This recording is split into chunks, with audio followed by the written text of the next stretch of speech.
नमस्कार. जे विद्यार्थी BE BTech 2026-27 ची जी ॲडमिशन प्रोसेस आहे तिथे ॲडमिशन घेऊ इच्छितात त्यांच्याकरिता हा व्हिडिओ.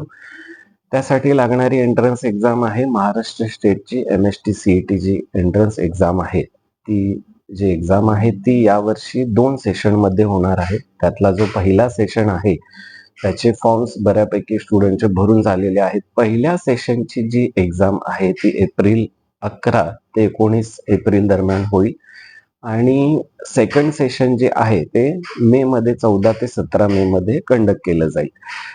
याचे जे हॉल तिकीट आहेत ते विद्यार्थ्याला त्याच्या पोर्टलवरती लॉग इन वरती साधारणतः 4 ते 5 दिवस अगोदर उपलब्ध होईल. त्याच्यामध्ये तुम्हाला हॉल तिकीट मध्ये सिटी कोणती असणार आहे, एक्झाम सेंटर कुठलं असणार आहे आणि शिफ्ट कोणती असणार आहे. आता ही जी एक्झाम आहे ती 2 शिफ्ट मध्ये होत असते. मॉर्निंग शिफ्ट आहे आणि आफ्टरनून शिफ्ट आहे. मॉर्निंग शिफ्ट जी आहे ती 9 ते 12 मध्ये कंडक्ट केली जाते आणि आफ्टरनून जी शिफ्ट आहे ती 2 ते 6 या वेळेमध्ये कंडक्ट केली जाते. साधारणतः विद्यार्थ्याला 1 ते 1.5 तास आधी आपली उपस्थिती सेंटरला दाखवायची आहे की कारण ही जी एक्झाम आहे ती computer base CBT base online exam असणार आहे. त्यामुळे तुम्ही थोडं लवकर सेंटरला गेलात तर ते तुमच्यासाठी फायद्याचं असणार आहे. आणि त्यानंतर याचा जो रिझल्ट लागेल तो साधारणतः जून मध्ये वगैरे रिझल्ट लागेल.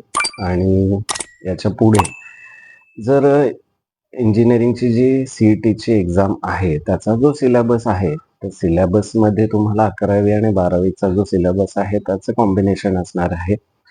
PCM ग्रुपसाठी जे विद्यार्थी इंजिनिअरिंगचे आहेत त्यांच्यामध्ये सब्जेक्ट जो असणार आहे तो फिजिक्स, केमिस्ट्री आणि मॅथमॅटिक्स हे सब्जेक्ट 3 सब्जेक्ट वरती ही एक्झाम होते. तर 11वी मध्ये साधारणतः एक 20% करिक्युलम 11वीचा पकडला जातो आणि 12वीचा जो बेस आहे तो एक करिक्युलम 80% यावरती ही एक्झाम कंडक्ट केली जाते.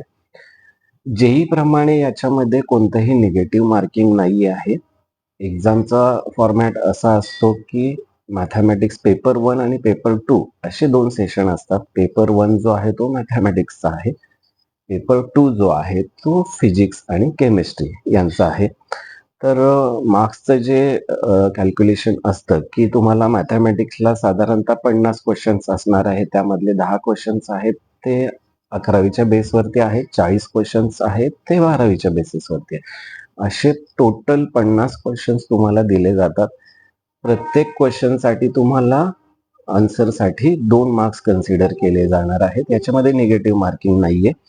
2 मार्क्सचा एक क्वेश्चन याप्रमाणे तुम्हाला 50 क्वेश्चन्स हे 100 मार्क्स साठी असणार आहेत आणि याच्यासाठी दिलं जाणारे जे ड्युरेशन आहे कालावधी आहे तो 90 मिनिट्स साधारणतः 1.5 तासाचा कालावधी आहे.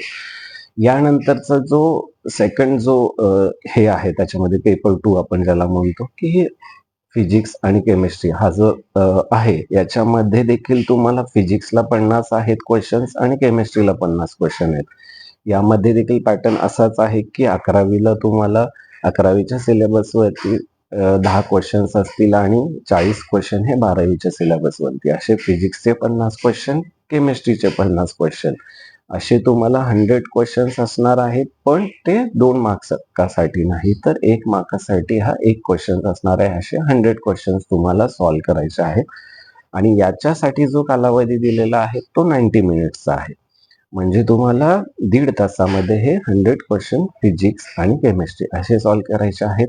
याच्या आधी जे मॅथ्सचे क्वेश्चन सॉल्व्ह केले ते 1.5 तासामध्ये 100 मार्क्ससाठी 50 क्वेश्चन आणि केमिस्ट्री आणि फिजिक्ससाठी 100 क्वेश्चन 100 मार्क्ससाठी अशी ही टोटल जी आहे ती 200 मार्काची एक्झाम आहे आणि दोन्हीचा मिळून साधारणतः तुम्हाला 3 तासे दिले जातात. MCQ बेस CBT बेस ही एक्झाम आहे.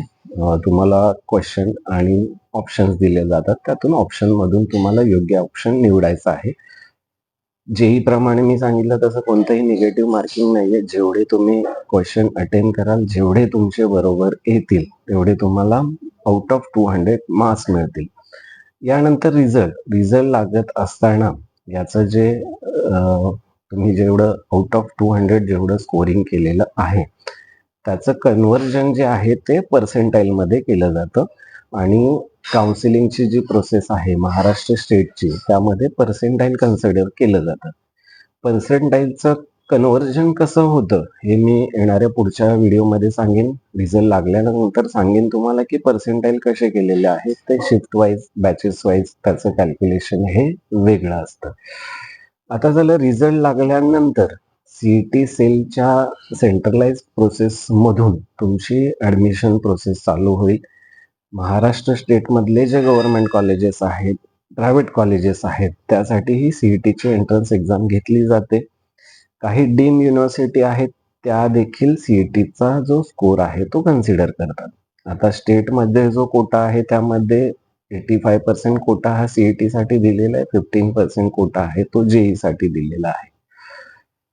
सीईटीची एक्झाम झाल्यानंतर मी पुढचा व्हिडिओ तुमच्यासाठी बनवेन की कॉलेज कोणते आहेत, पुण्याचे कुठले कॉलेजेस चांगले आहेत, मुंबईचे कॉलेजेस कोणते आहेत आणि मार्किंगचा क्रायटेरिया, पर्सेंटाईल किती तुम्हाला त्यासाठी आवश्यक आहे.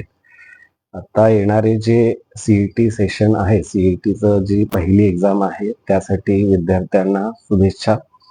आणि जे विद्यार्थी पर्सनल काउन्सिलिंगसाठी ज्यांना पर्सनल गायडन्स हवा आहे ते विद्यार्थी आपल्या सेंटरला व्हिजिट करू शकतात.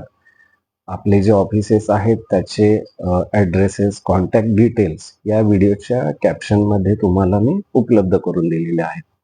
आताच्या व्हिडिओमध्ये तुम्हाला एक थोडक्यात मी एक्झामचं स्वरूप सांगितलेलं आहे. आणि हा व्हिडिओ जर तुम्हाला आवडला असेल तर या व्हिडिओला लाईक करा. तुम्हाला नवीन अपडेट मिळण्याकरता आपल्या या एज्युनिट्स कन्सल्टंट या यूट्यूब चॅनलला सबस्क्राईब करा. थँक्यू. धन्यवाद.